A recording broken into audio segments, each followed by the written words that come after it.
do this APR thing, right? So APR, it's kind of this initial step in working with APR violates this rule about how to get from 1% change to another, right? So if we're following the rules of exponential growth, how do we get from 1% change to another? How do we do that? What's the key? Growth factors. You got to work through the growth factors. To get a percent change, you have to have the corresponding growth factor to get that percent change. That's the only doorway to a percent change is the corresponding growth factor. Okay? So we might think, so 15% annual, so this kind of stands for annual percentage rate.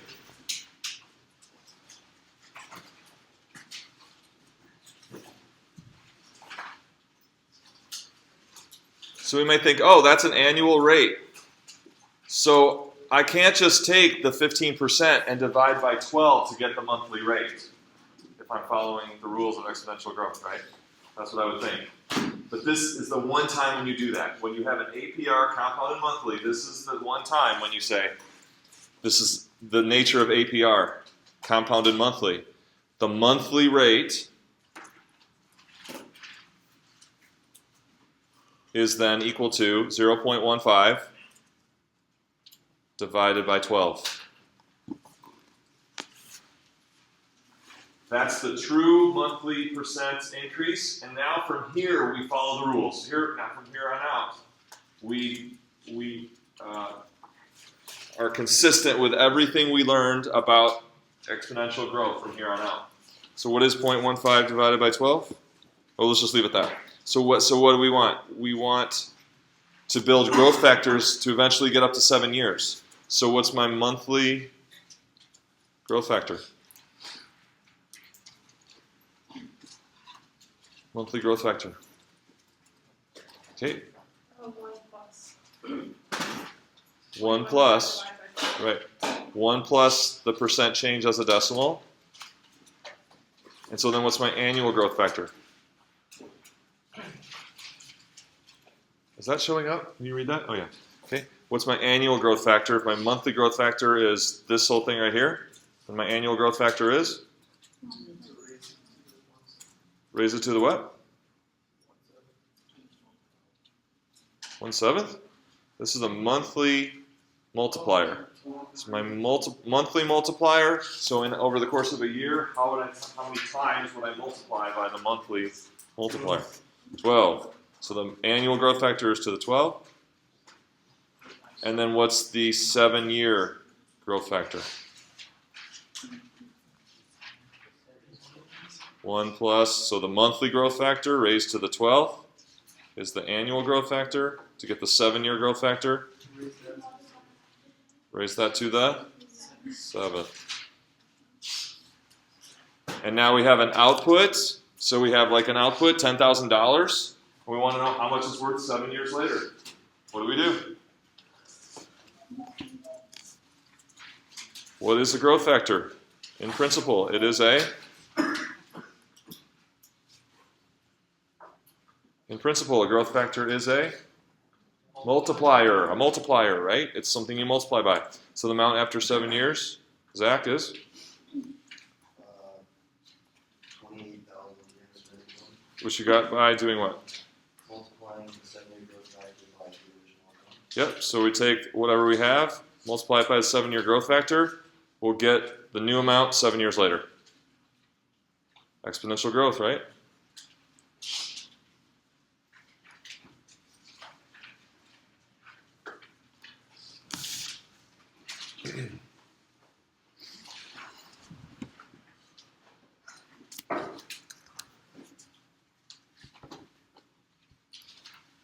Okay, so now let's make that generic, right? Let's make that generic. We have if we have R is the APR, R is the APR is a decimal.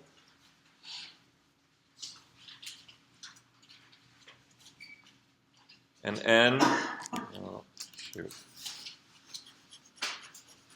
I want to keep everything next to each other. So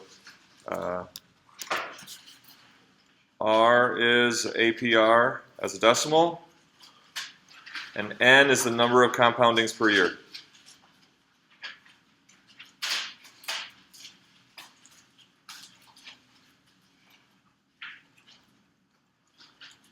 Okay?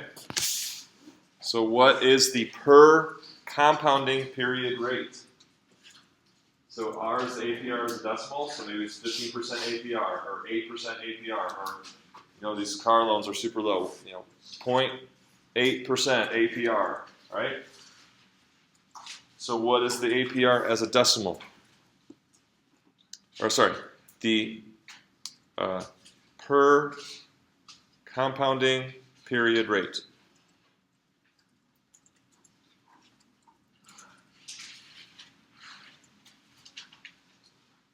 Andrew, how would we get that? Do you know?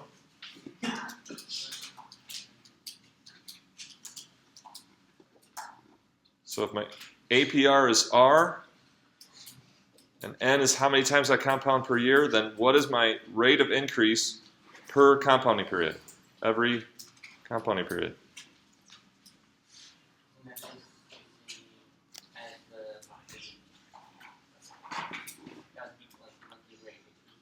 Great. Good. Yeah. So you can take that APR and divide by N, right? Breaking the rules, getting 1% directly from another. Okay?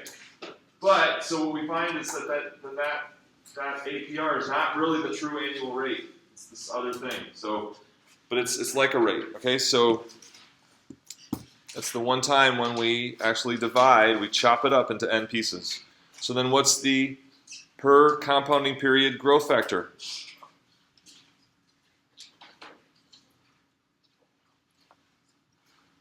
Jenna. 1 plus R over N. Right. You're going to take the percent increase as a decimal and add 1. So I'm mirroring, I'm doing the generic version of this thing over here, right? What's the annual growth factor?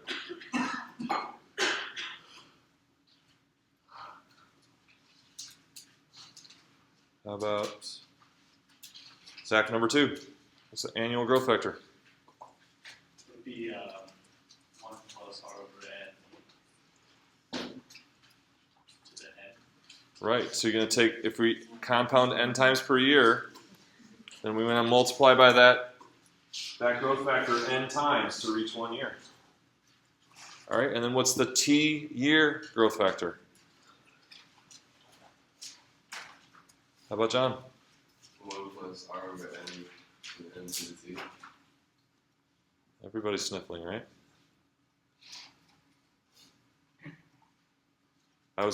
We had calculus this morning. It was like 100 students in the lecture, and they were giving a quiz. And it was like 1 sniffle a second. I'm not kidding. It was like, we were counting them.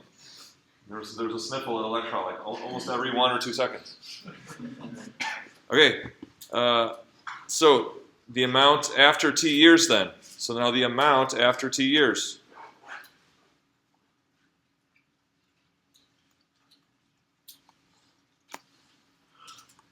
So if we start with P, starting with P dollars. Start with P dollars. How much will we have after T years? Yeah, Sean? P times basically what we have above, the 1 year, or the 2 year growth factor. That's it. How many people have seen this? So that's the amount after T years. So we can make a function. A sub T. A sub T equals P of 1 plus R over N to the N to the T. It's all about growth factors. How many have seen this formula in a previous course in the past? About half of you. Okay, so this is the amount of an account after T years if you compound N times per year with an APR of R and an initial amount of P. It's all growth factors. The whole thing is growth factors. The per compounding period growth factor, the per year growth factor, and the T year growth factor.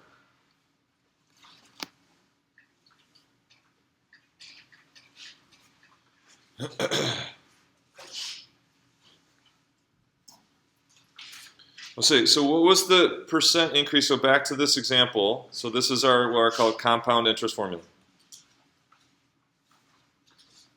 But the whole thing should make perfect sense. What's going on there, based on how we built it.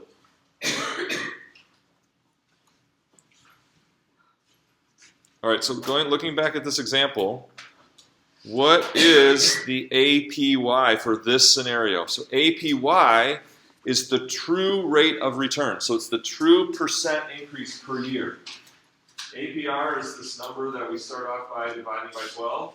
It's not really our true percent per year, whether it's a loan or an investment. Okay?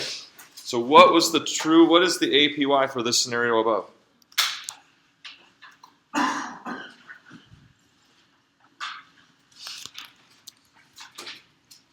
So this was a monthly, right?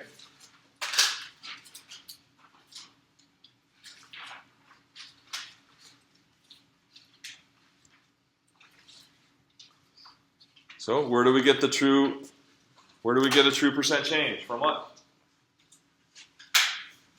Yeah, Michael. Wouldn't it be from the annual growth factor? And then you would just basically convert that to 2%. Right. Okay, so what was our annual growth factor? That was 1 plus 0.15 divided by 12 to 12. Okay. So I'm gonna I'll write it smaller. 1 plus 0.15 to the 12. And what does it equal? Nice and loud. 0.15 what? Or 16 something? 1607. Is that a good 8? It rounds to 8.08.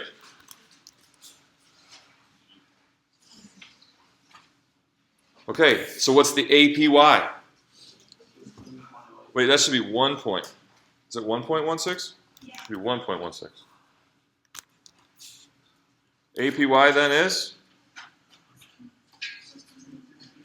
16.08%.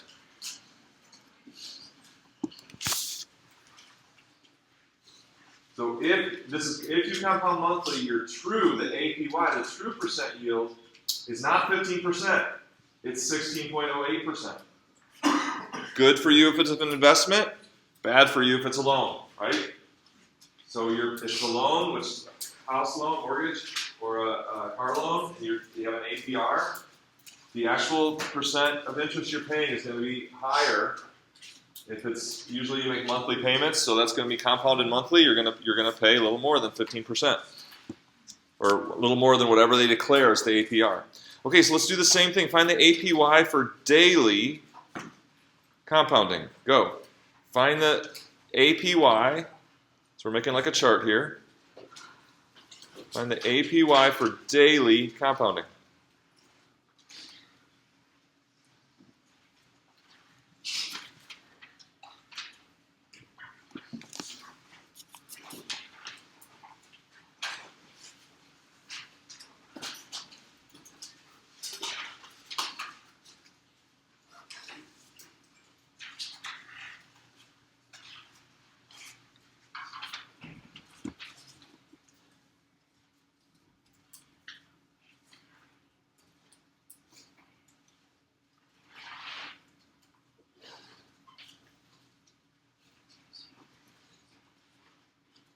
Abdullah, can you set it up for me?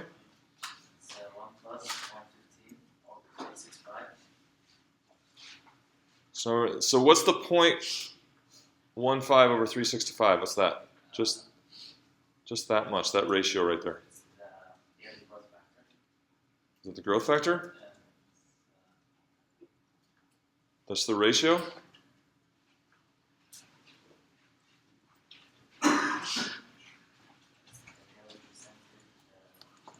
Yeah, that's right. That's the daily percent rate.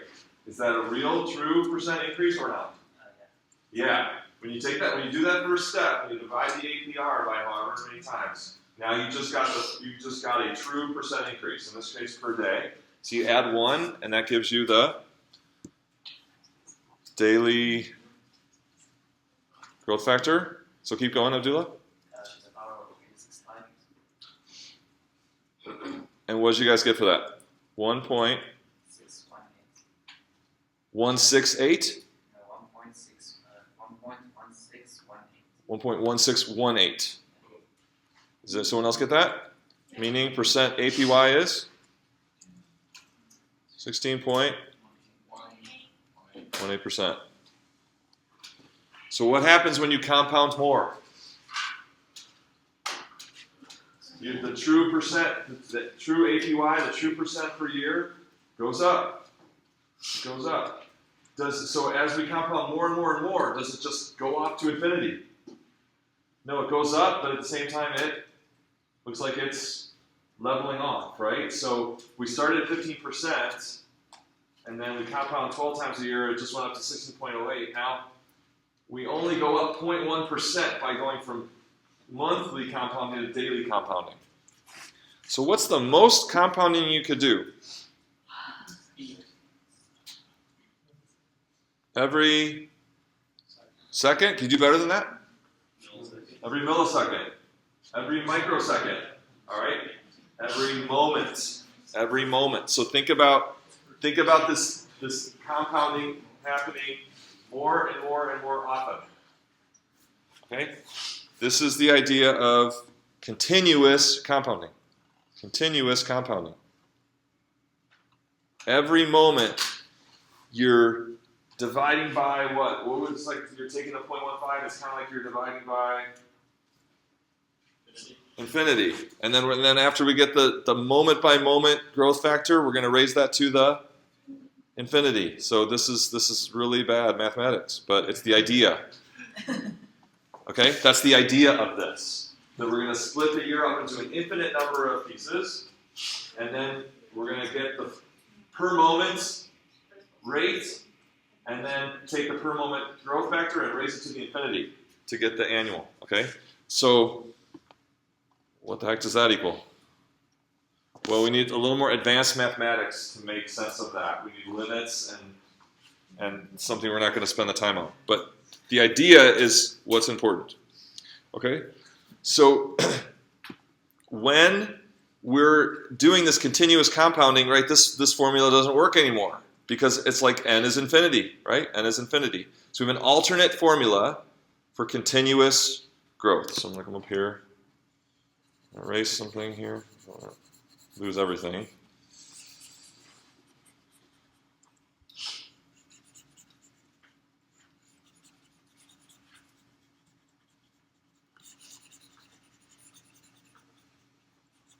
Okay, that's enough room. So the alternate formula for continuous compounding is this one. AT equals P E to the RT. Okay, so P is still the initial value. E is a number. It's like a number like pi. It's an irrational number, has an infinite number of non-repeating decimal places. So here is about approximately what it is. 2.718281828. It's just an approximation. 4, 5, 9, 0, 4, 5, and that goes on like that. Are you agreeing on this? No, you're seeing the same screen that I am. Okay, so there's a trick for this. It's Andrew Jackson. Andrew Jackson. So Andrew Jackson was the 7th president. Is that right? Who knows the presidents? Was he the 7th president?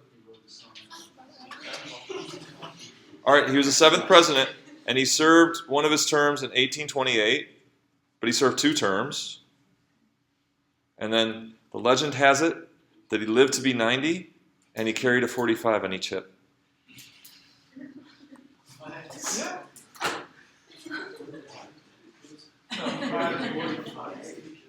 It's so easy.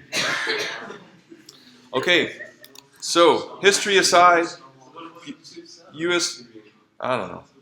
So history aside, the point is that E is a number. It's an exact specific number, like pi. Okay? So whenever you see that E, you think it's this 2.718, which arises out of this idea of compounding continuously. Okay? Which we're not gonna delve into. Okay? It's a little bit beyond what we want to spend time on. Okay? R is the APR as a decimal. It's the same number. And T is our number of years.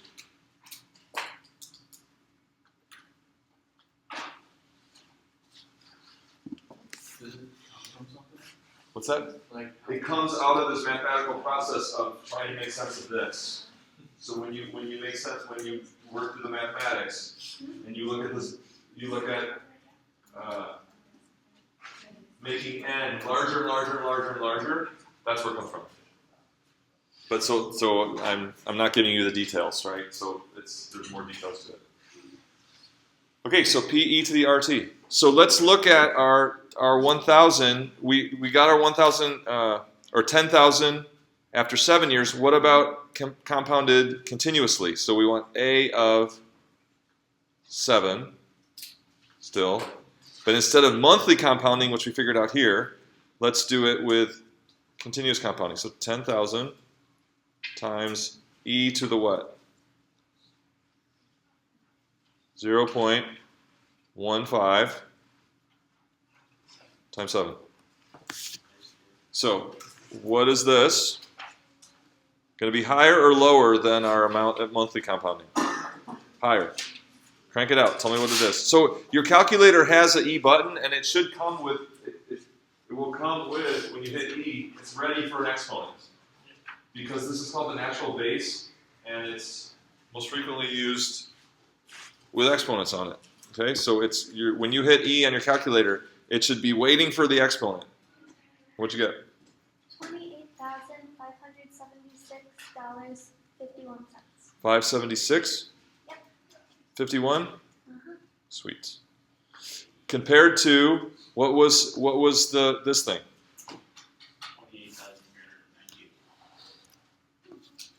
28,398 and 92 cents. So what do? We just made 178 bucks. Right? Just by compounding every moment rather than compounding every month, this 10,000 out over 7 years is worth $178 more. Okay, so our compound interest formula. Then, so we said A of T, P E to the RT.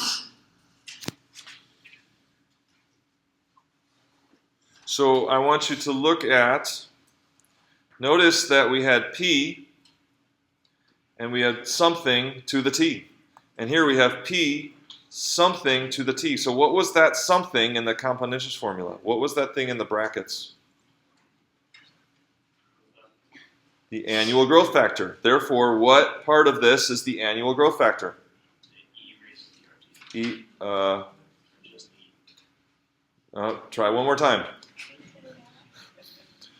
We got P, something to the T, and that something is annual growth factor. So P, what's the something raised to the T? E to the R. So what I want you to do now is find E to the R. Do it down here. So come over here, and that's going to be our continuous growth factor. So do E to the 0.15. And what do you get?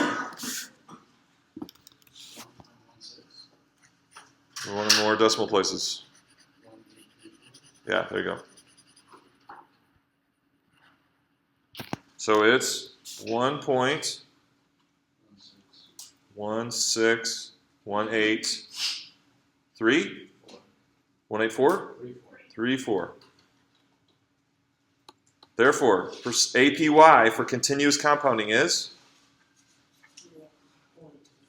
16.183%, or even a little bit more than that.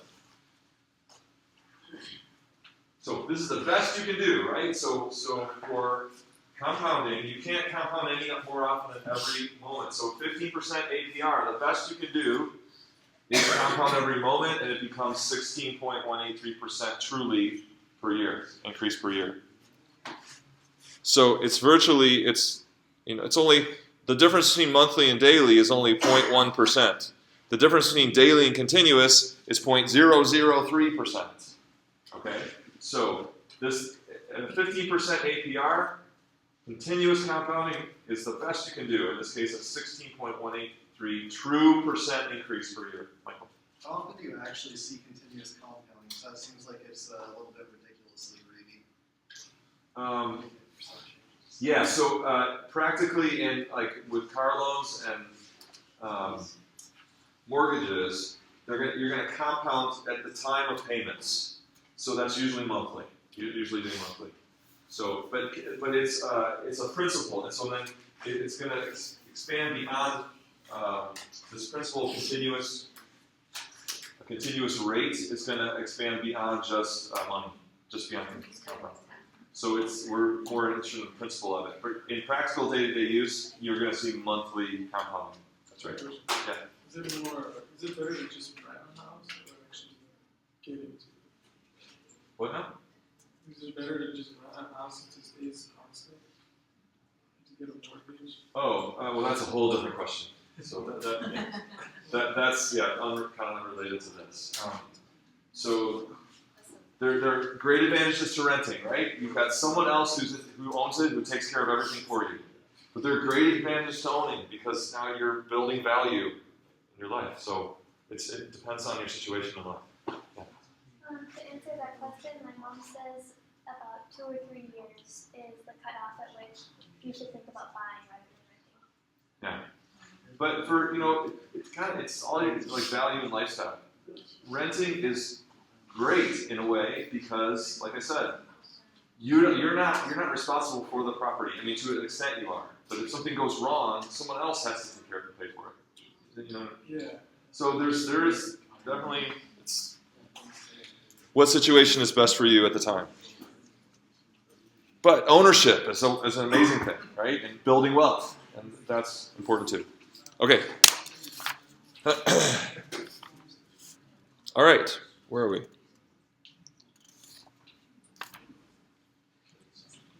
Okay, let's move on. Any questions on this? So you have 2 formulas for compound interest. One, if you're not continuous, if you have like monthly or daily or quarterly compounding, then it's going to be this one. If you have, the only time you use this is if you have continuous compounding. You're compounding every moment. And in that situation, that is what makes the APR worth the most, right? Continuous compounding. You can't do any better than that. Okay? But we see this leveling off, right? So the difference between monthly and continuous is less than 0.2%, right? So you get a better APY, but it levels off. Any questions? New PowerPoint. So let's summarize that. So continuous compounding. Here's our formula for that. And remember that continuous R is not the true percent change. What is R? R is like the APR that does not reflect true percent change. APY does. And how do we get APY out of this? How do we get the true percent change out of this thing? What do? We just did it. E to the R, okay? And so we're going to see why that gives us the true percent change. So R is like APR, only when it's combined with continuous compounding is the actual percent change known, right? The APY. This is very hard for students. This does not stick easily. This whole deal with the two different APR versus the APY.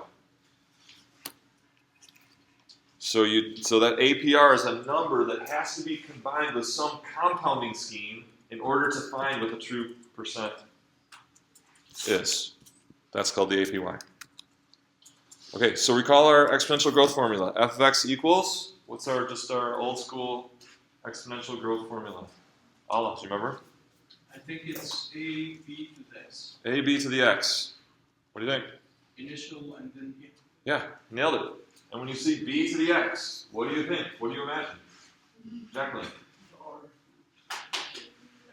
When you see just b to the x, what do we imagine? How does that relate to exponential growth?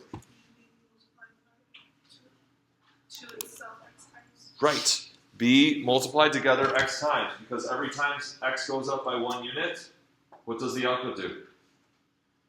Every time x changes by 1, the output is multiplied by 1b, right? So x goes up 1 unit. So if you go up x units, we'll multiply by the 1 unit growth factor, b times. Therefore, b to the x, right? B to the x. Okay, so now we have an equivalent form for that. It's kind of like we've come full circle, right? We've come full circle. We can write that as a e to the kx, kind of similar to our p e to the rt.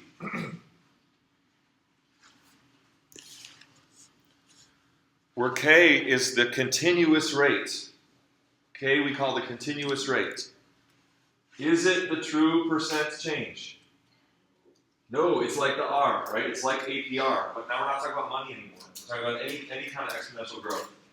Any kind of exponential growth. We have a new way of looking at it through this thing called the continuous rate, which is not the true percent rate of increase or decrease. That's what's a little confusing about it. Okay? It's like APR. This K is like APR. All right, so what do you see that's the same? A is the same. What else is the same? X is the same. Therefore, what's left? B is the same as e to the k. B equals e to the k. And that's why the e to the k gives us a road to the true rate.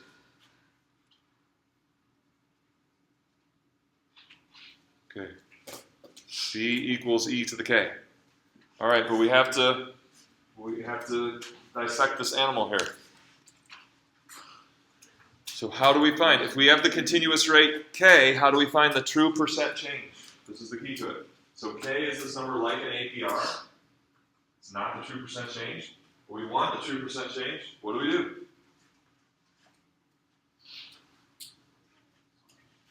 What can we find that will get us the true percent change? You're staring right at it. Freddie, what do you think?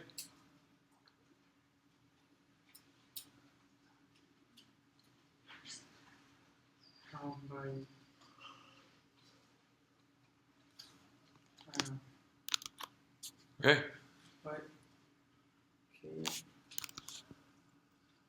So if we have the continuous rate, how can we find the true percent change? This is the key right here. What's that roadmap going to look like?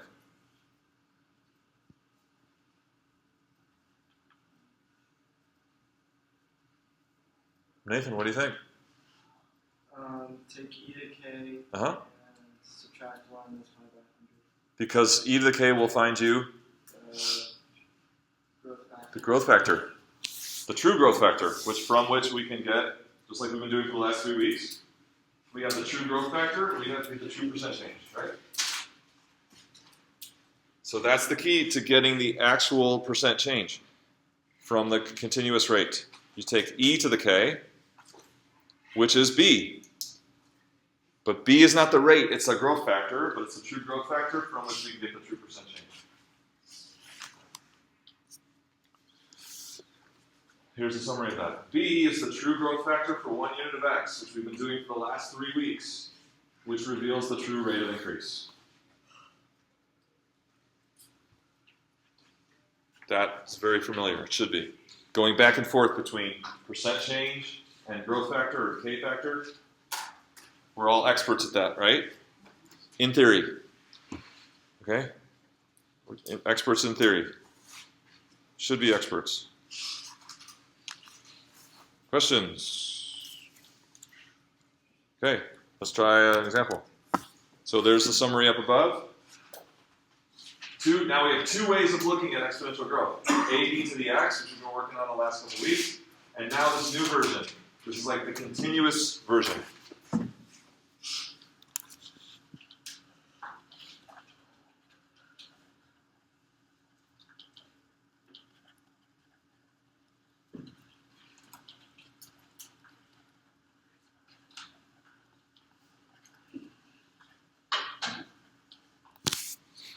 Okay?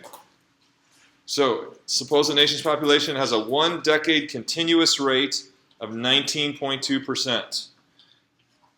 So, does the nation's population increase by 19.2% every decade? Yes or no?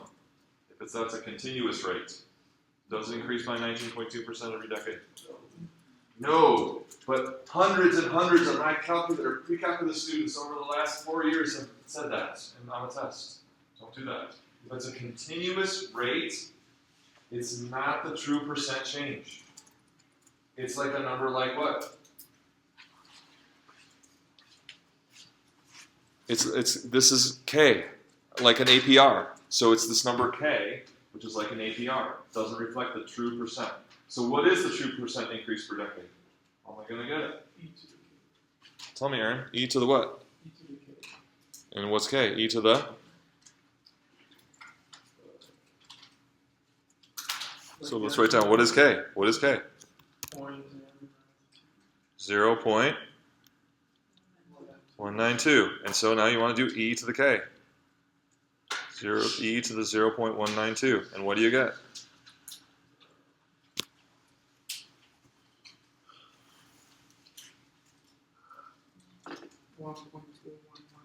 1.2117 if you round. And what is that value? That's the actual. The actual rate? But the true percent. True percent? So actually you have to get that later. What is it? What is e to the k equal to? What did we just find? B, the growth factor. So it's apples and oranges. K is like a rate. It's not the true rate, but it's like a percent. It's like a rate. It's a continuous rate. And B is a growth factor.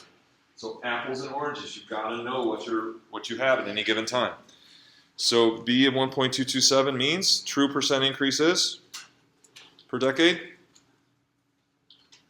21.17% increase per decade.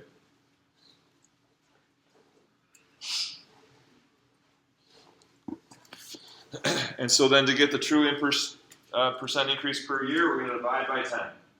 Just take the percent increase per decade and divide by 10. What's that? What'd you say? Done. Done. We're done, right? Yes. Right? Blank stares. Most of my life. 92% of my life. Blank stares. Is that how you get from 1% change to another? No. How are you going to get from percent change per decade to percent change per year? What do we need to do? Dan. So take 1.2117. Take the so we have the growth factor for 1 decade, yeah? And then to put it to the power of 1 over 10. Right? To transfer between percent changes means transferring between growth factors. Right, so what is that? Remember our problems last time in class on Tuesday? 1.001939 or 94 means what percent per year? 1.94% per year.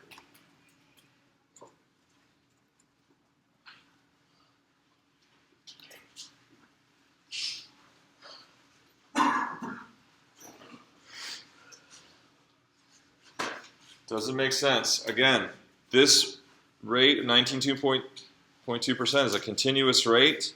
So when you do e to the k, which is the same as b, you get the 1 decade growth factor, from which you can get the true percent increase per decade. So this is like APR,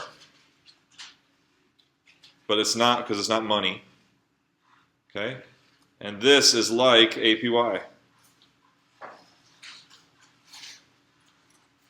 On a 10-year scale, right? So we're talking about 10-year periods now instead of 1-year periods. So that's like APR, it's not the true rate. You get the growth factor by doing e to the k, and that reveals what the true percent increase is. That's like APY. Okay? Write a function that outputs the population t decades after the nation had 230, 168 people. Write that function in 2 ways. Go. So 2 different versions of the same function that outputs the population t decades after the nation had 230,168 people.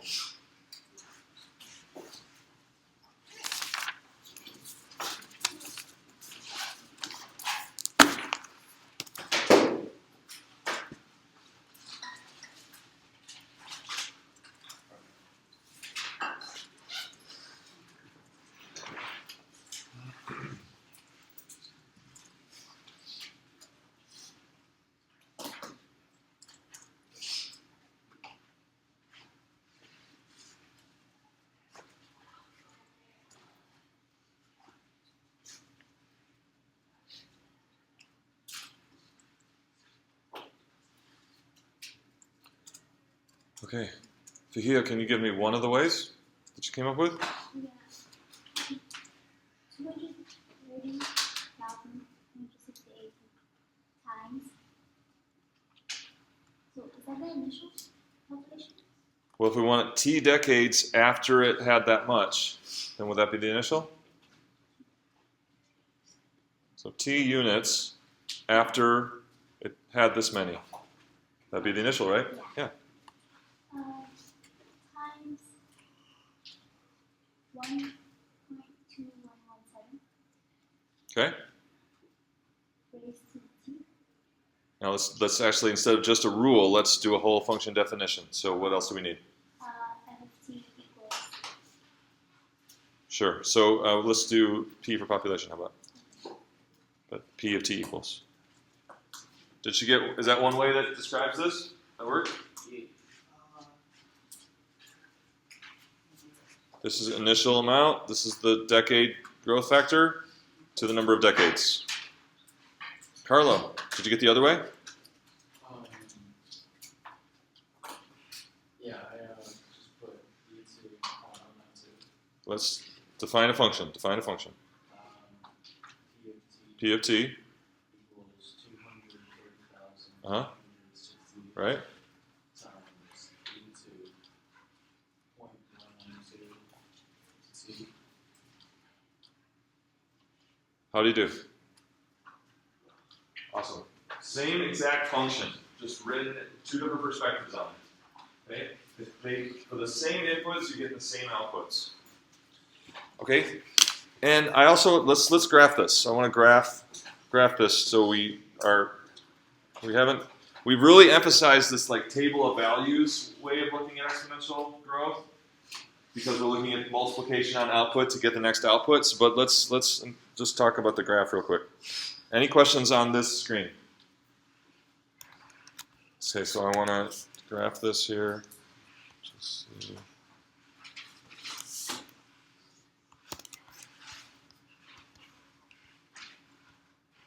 Okay, so what was our first one? Y equals, let's just call it 230 times 1.1, what was it? 2117 to the x.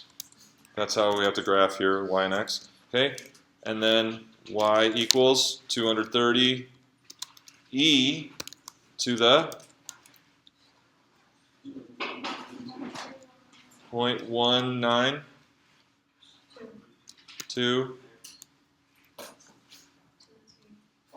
to the x, right?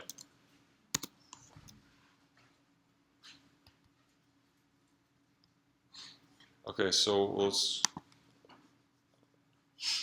graph the first one in the old school form, right? This is the way we've been working on.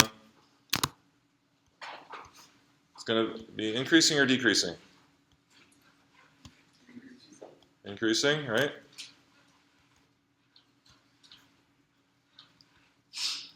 So notice, does the population grow continuously? We're calling that second version what? Based on the continuous rate, or like the continuous version. But our a b to the x still, every time we increase x a little bit, it's changing. Every small value, so for small changes in x, we get changes in y. So we may have been thinking about, 2 unit growth factors and 1/4 unit growth factors as if the amount is jumping, right? It's jumping from one unit to the next. But it's still continuously increasing. The function still continuously increases. It's just we focused on, say, if it was a 2 unit growth factor. So there's 1, there's 3, there's 5. We were just looking at, that this amount of output, to get the next output, say 2 units later, you would multiply by whatever the 2 unit growth factor was. Okay? So we were just focusing on discrete points. But a b to the x still is continuous growth. It's increasing little x by little x, even though we're breaking it down into chunks, right? Chunks of finding the next output, 2 units later, 5 units later. Okay? Now if I graph the other one, should be pretty dang close. Okay? There's them both graphed, there's just one graphed. Okay? There's one graph, there's both graphed. Purple versus black. Okay? So same function. They both increase continuously, but this second version is what we call based on the continuous rate of 19.2%.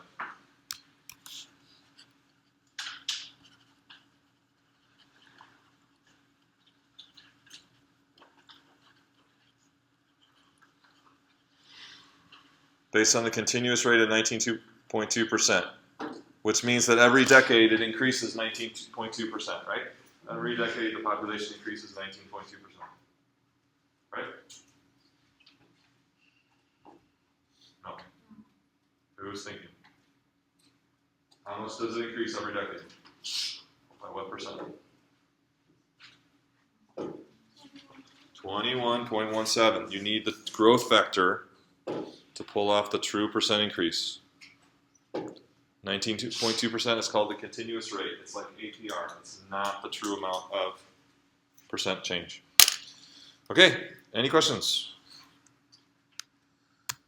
Cool, let's move on to something new. So here's an example to transition us to the next stuff. So bacteria population started with 630 and grew 45% every day. Just everyone in here should get this, 100 on this question. 1 day growth factor, function that outputs population X days after there were 630 bacteria, and the number of bacteria at 10 days. So everyone do it. Everyone gets it right. Or I failed you.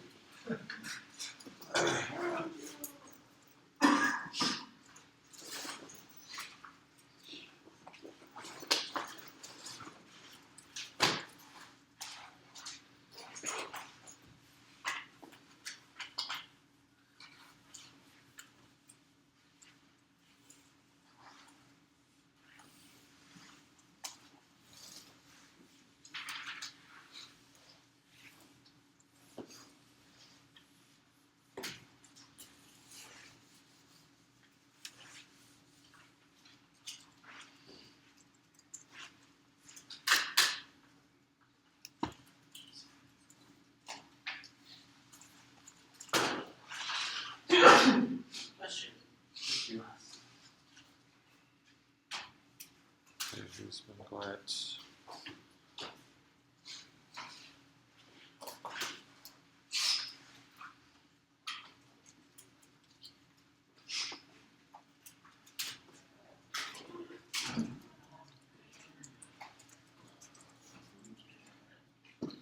Okay, Cecilia. Here we go. 1 day growth factor. So it'd be 630. Oh wait, 1.1. 1.45. Sorry. Okay. What's your final answer? 1.45. 1.45. They wanted to function, sorry. Yep.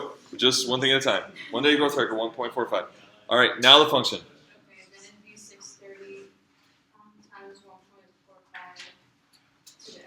630 times 1.45 to the x, and then the number of bacteria, 10 days. So you just replace x with 10. That's it. Everyone, 1 day growth factor, 1.45. Function, 630, 1.45 to the x. At 10 days, f of 10. 25,882 bacteria. Okay, how does it work? How does it work? Do you understand exponential growth? Who can explain to me how it works to calculate this amount of bacteria at 10 days? Michael? So you start with your initial, Yeah? and then you would times it by your growth factor 10 times. So each output would be multiplied by the growth factor to get the 1 unit increase for its output. Okay. Pretty good. So 630 is how much we have on day 0. What if we multiply that by 1.45? That gives us how much on day 1? Do it again. Number on day 2. So to get to day 10, we need to 10 times. We need 10 factors of 1.45 to get to the 10th day. That's why we do 1.45 to the 10th. Right? You're so much smarter than just plugging into a formula. Right? You get it, right? This is how it works. Okay, so suppose, same setup. New question, how many days will it take the population to grow to 500,000 bacteria? New question. And we talked about this kind of question before. What is 500,000 in relationship to this function? Output, they asked. Is it output? It's output. So 500,000 is our f of x. And we want to find out what? We want to find out the corresponding x. How many days? Input. So we can do that, right? And we can divide by 6. Question? That's what we're going to do. Kind of. So what? Yeah, so we're getting there. Divide by 630. And here we are. 793.65 equals 1.45 to the x. And we want to know what that x is. And so what I told you so far was graph the function and graph y equals 500,000 and find the intersection point and determine the x that way. So but now we want to talk about how could we get this x more in a symbolic or algebraic sense, right? Instead of using a graph. So, but what now? How do we solve for x? What's the deal here? All right, so let's investigate this. Would you agree with this fact right here? X equals the exponent of 1.45 that would give 793.65. Is that a way of solving for x? Is that a fair statement? Okay, so we have a way of writing that very thing in a compact form. Okay, so rather than write that thing out, we use this. Oh, you're going to love it though. So if you dreaded logs, you're going to love it in this class because I'm taking a different approach. This is really cool. This is the basis of it. Then x is this exponent of 1.45 that would result in 793.65. Okay? Well, that's what this notation, log, we say log base 1.45 of 793.65. That's what it is. So we might say this, the purpose of a logarithm is to solve for an exponent, but that's not going to be our primary view. Instead, a logarithm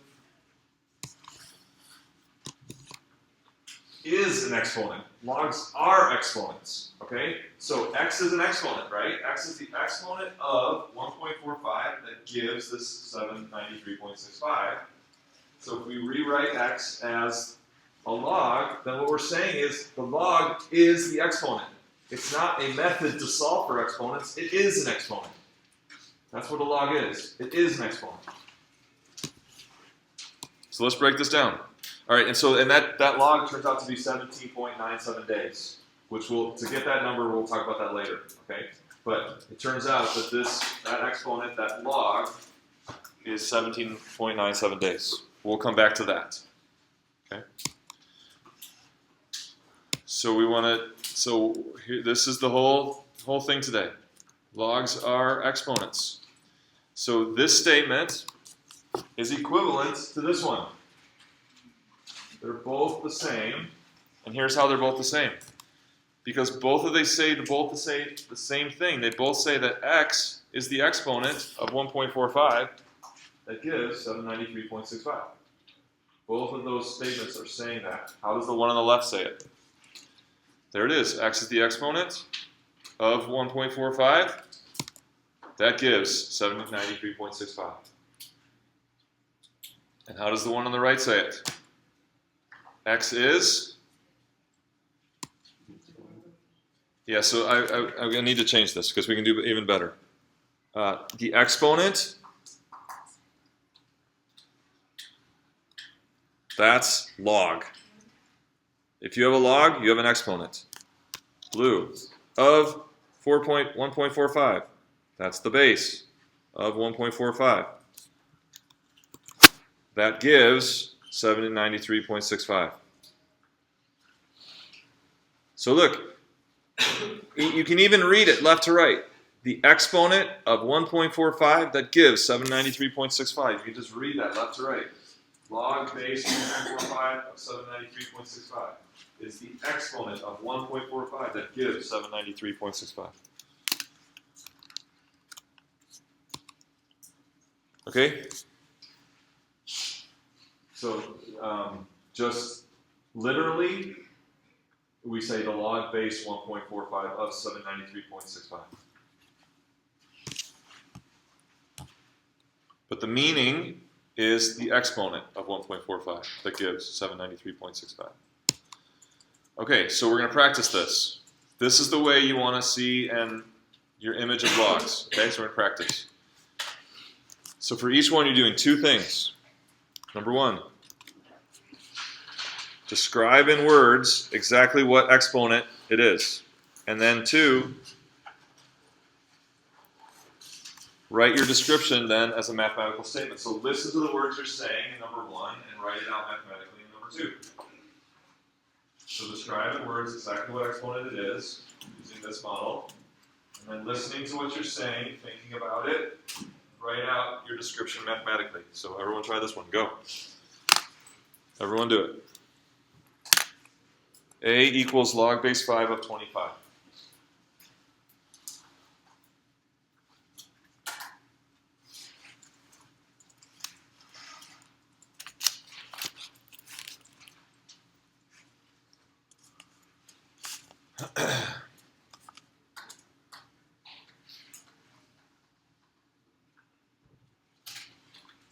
So Janessa, can you describe in words what exponent A is? Okay, A is the exponent of 1. Just go left to right. Okay, A is the exponent of 5 that gives 25. Yes. See that? Read it left to right. The exponent of 5 that would give you 25. What do you think about that? Okay, the exponent of 5 that would give me 25. So how can I make a math statement out of that? What mathematical statement would be that A is the exponent of 5 that gives 25? What would it be? 5a equals 25. What is it? 5a equals 25. 5A? To the a. Yeah, if A is the exponent of 5 that gives 25, then we're saying 5 to the A is 25. So what is this log? What is log base 5 of 25? Oh, please know that. What? No. What is A? What is the log base 5 of 25? It's the exponent, which is 2. I heard lots of other things besides 2. I hope my hearing's going bad. 2. 2 is the exponent of 5 that would give you 25. So since that exponent is 2, the log base 5 of 25 is 2. More practice. Here we go. Next one. Go. Describe it in words. Write out the description of the mathematical statement.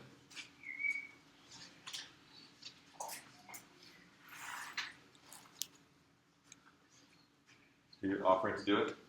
I'm going to call somebody else.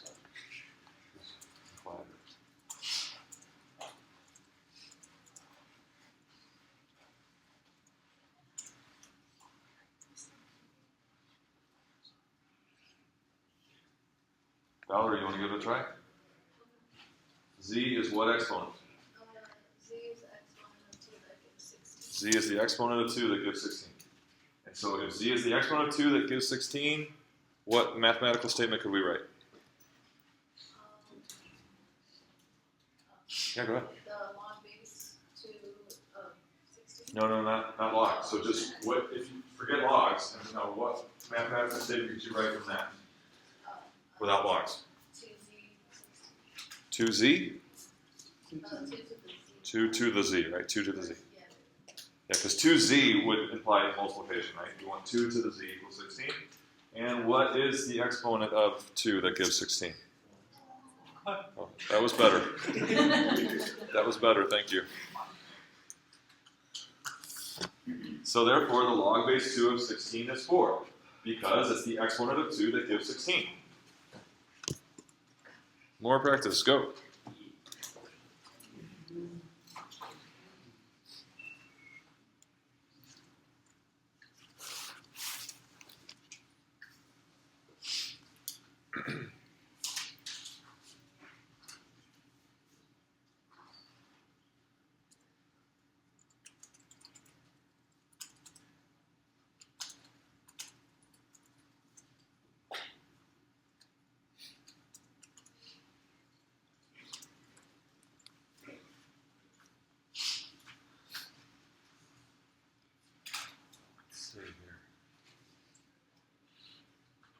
How about Jonathan back there?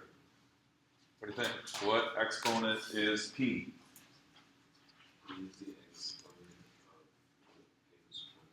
That's it. P is the exponent of 4 that gives 164. So can you write that as a mathematical statement?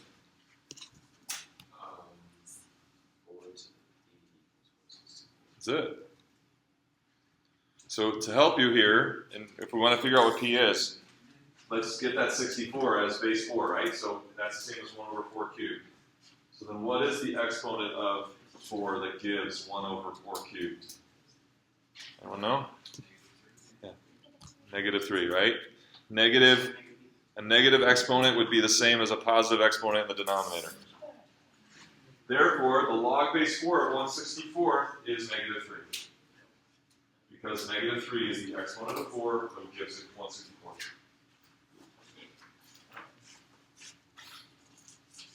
Pretty cool, huh? So this is the way to see logs. Logs, it's just describing, it's an exponent, and then the numbers describe what exponent it is. And you can just read it left to right. The exponent of 4, that gives you 164. And then that just automatically gives you a mathematical equation with an exponent. Yes, sir? So what would you do if you didn't know the exponent off the top of your head? Right, so that's what we're getting to, like the bacteria example, right? So all these were rigged so that we knew what it was, right? Yeah, just a good practice. But absolutely, great question. So now what about, he's saying like, what about the log base 7 of, 60? Okay, so what exponent is that? What exponent is the log base 7 of 60? Nick.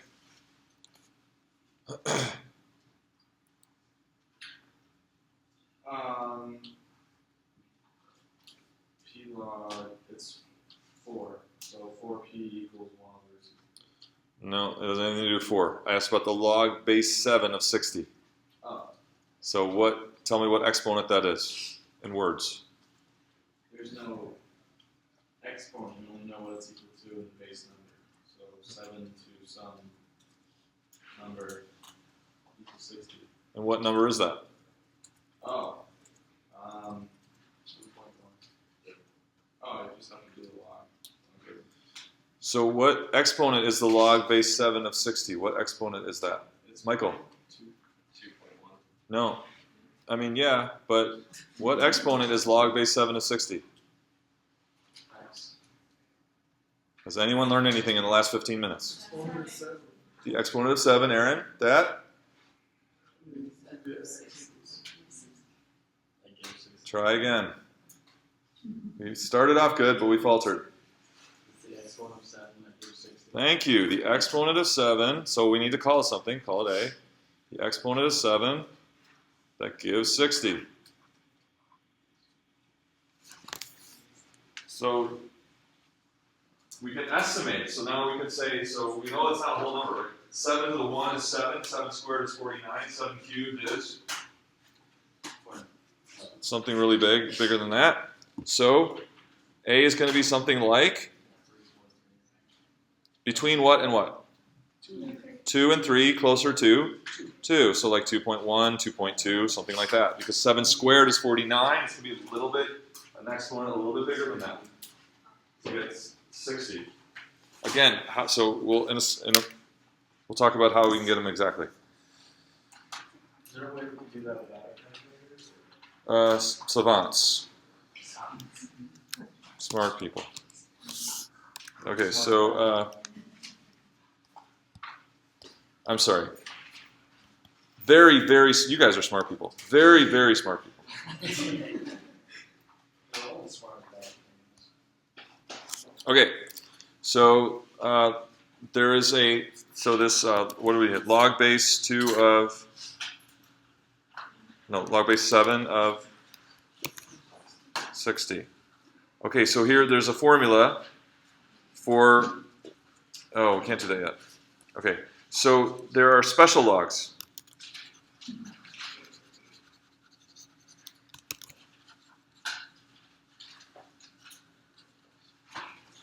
First one is base 10, because our number system is based on base 10.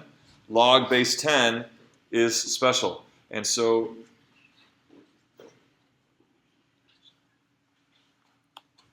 what's this log? So tell me what exponent that is first. Exponent of 10 that gives 1,000. What's the exponent of 10 that gives 1,000? 10 to the, so we're saying then, 10 to the what is 1,000? Third. The exponent of 10 that gives 1,000. 10 to the what equals 1,000? 3. Okay, so this is short, so the way we normally do that is without the base. So if there's no base there, it's implied that it's 10. Okay? If there's no base, it's implied that it's 10. This is called the common log.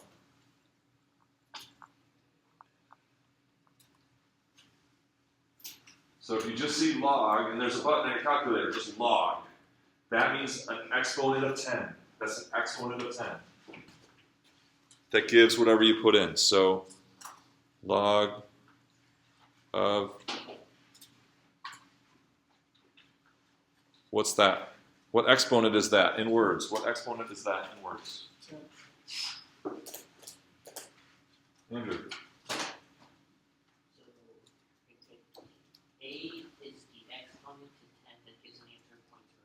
This whole thing is the exponent of 10 that gives 0.01. What is that exponent? You know?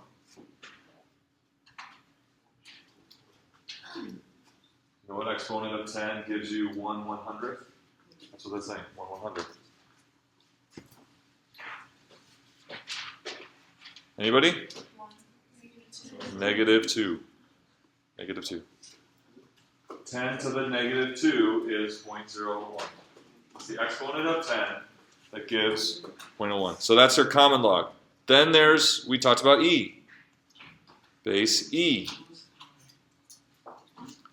Because E is this number that comes up with continuous compounding and continuous version of growth, when we have log base e of, say, 9,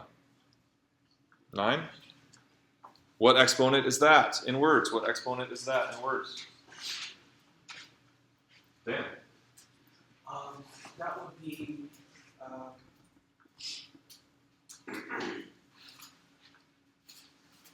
so Just now read it right to left to right.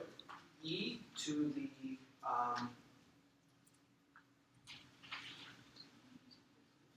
sorry. Just read it left to right. What exponent is this? E is, that is, the end goal, so to speak. The answer would be 9, and the exponent of that would be e to something. That's rough, Dan. Yeah.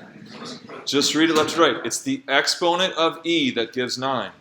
We'll try it again. The exponent of e that gives 9. That's what that is. The exponent of e that gives 9. E is a real number. E is that number, 2.7812, blah, blah, blah, right? So now we're saying e to the x equals 9. So this base e, so this has a special name, natural log, because this is, e is the natural base. So whenever you have log e, it's usually written as natural logs, the natural log of 9. So ln. ln is an exponent of e. It's not just this weird function on 9. An ln is an exponent of e. So this exponent of e is the one that gives 9. It's the exponent of e that gives 9. We almost made it to solving the harder, finding out these numbers, but we didn't make it. We got one more week, and then it's pretty great, and then the exam is absolutely great.